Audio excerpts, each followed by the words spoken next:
Minute भर का thrill, सालों का बिल। एक शेर झाड़ियों में छुपते दूसरे शेर को एक शेरनी के साथ बायोलॉजिकल एक्टिविटी करता देख बहुत खुश हुआ और खुद सेल्फ स्टिमुलेशन में चला गया।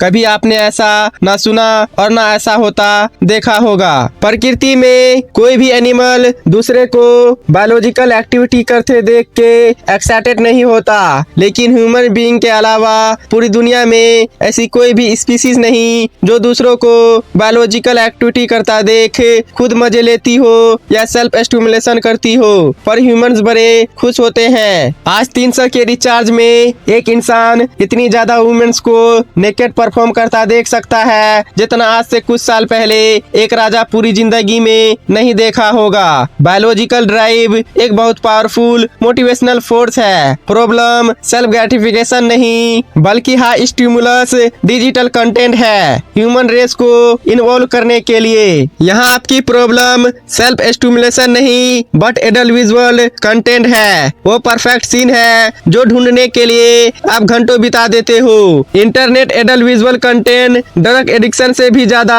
खतरनाक है, जो माइंड को ओवर स्टिमुलेट करता है और तुम्हें रियल लाइफ के प्लेजर से डिस्कनेक्ट कर देता है। जब तुम बार बार एडल्ट विजुअल कंटेंट देखते हो तुम्हारा ब्रेन डोपामिन रिलीज करता है, पर टाइम के साथ वही डोपामिन का इफेक्ट कम होने लगता है। इस प्रोसेस को कहते हैं डिसेंटाइजेशन। ये सिर्फ थ्योरी नहीं है, न्यूरोसाइंस इसे रिवॉर्ड लूप बोलती है। जैसे अगर आज आपको एक पैक लगाने के बाद नशा होता है तो 5 साल बाद आपको 5 पैक पीने के बाद भी कुछ फर्क नहीं पड़ेगा। ठीक उसी तरह जब आप एडल्ट विजुअल कंटेंट देखने के आदी हो जाते हो तब आपकी ब्रेन को उसी सेम फीलिंग्स को सस्टेन करने के लिए बहुत ज्यादा क्वांटिटी में डोपामिन रिलीज करना पड़ता है और उससे आपके ब्रेन के डोपामिन रिसेप्टर्स की धज्जियां उड़ जाती है। लेकिन अच्छी बात यह है कि आपके ब्रेन के जो फ्यूज उड़ चुके हैं उन्हें रिकवर किया जा सकता है, दिमाग को बदला जा सकता है। एडल्ट विजुअल कंटेंट से महीनों दूर रहने पर आपका दिमाग पूरी तरह ऑटो रिपेयर हो जाता है, चाहे क्रेविंग कितनी भी बुरी हो। जो बंदा ये समझ लेता है कि उसका दिमाग कैसे काम करता है वही अपनी लाइफ से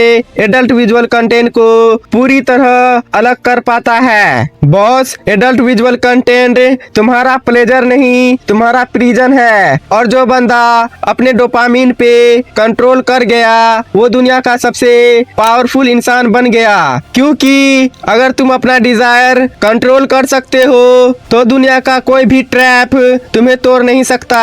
1954 में साइंटिस्ट ने एक एक्सपेरिमेंट किया। एक चूहे के ब्रेन में इलेक्ट्रोड लगाया और उसे एक बटन दिया गया। बटन दबाते ही डोपामिन सर्ज मिलता था जिससे चूहे ने खाना पीना सब इग्नोर कर दिया और सिर्फ बटन दबाता रहा जब तक थककर गिर नहीं गया। एग्जैक्टली वही mechanism adult visual content fire करता है। बटन स्क्रीन है और रिवॉर्ड डोपामिन है, इसलिए छोड़ना मुश्किल लगता है क्योंकि तुम अपनी आदत से नहीं अपने ब्रेन के रिवॉर्ड सिस्टम से लड़ रहे होते हो। बॉस, नोटिस करो जब तुम बोर होते हो, अकेला होते हो या थोड़े परेशान होते हो स्क्रीन अपने आप खुल जाती है। तुम खुशी के लिए नहीं देखते, तुम राहत के लिए देखते हो और प्रॉब्लम यहीं से शुरू होती है। इसलिए मिलिट्री ट्रेनिंग में बैटल से पहले सेक्सुअल एब्स्टेंस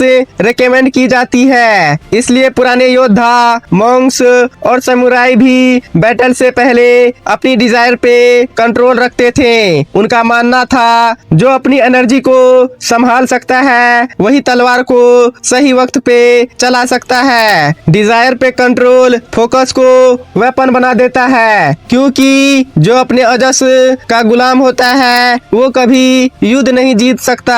आज साइंस भी वही बात कह रही है, बस लैंग्वेज बदल गई है। सेल्फ कंट्रोल से न्यूरल पाथवेज स्ट्रॉन्ग होते हैं। ध्यान दो बॉस, ये सारा मामला उस 2-3 ml प्रीशियस लिक्विड का ही है जो आपको चैन से बैठने नहीं देता। खुद को बर्बाद करने वाली आदत ना पालो। अपने दिमाग को लो स्टिमुलेटेड रखो। चाहे आपका कलेक्शन कितना भी बड़ा या फुल एचडी हो, उसे उड़ा दो। ब्राउजर हिस्ट्री क्लियर और बुकमार्क्स को रिमूव करो। इंस्टाग्राम से उन पेजेस और मॉडल्स को अनफॉलो करो जो आए दिन अपनी चमड़ी दिखाने का प्रयास करती हो। कभी कभी बाहर घूम लो। जब स्किन पे सनलाइट पड़ती है तो ब्रेन सेरोटोनिन बनाता है जो मूड को नेचुरली रिपेयर करता है और क्रेविंग्स को कम करता है, क्योंकि प्लेजर को कंट्रोल करना डिसिप्लिन नहीं पावर है।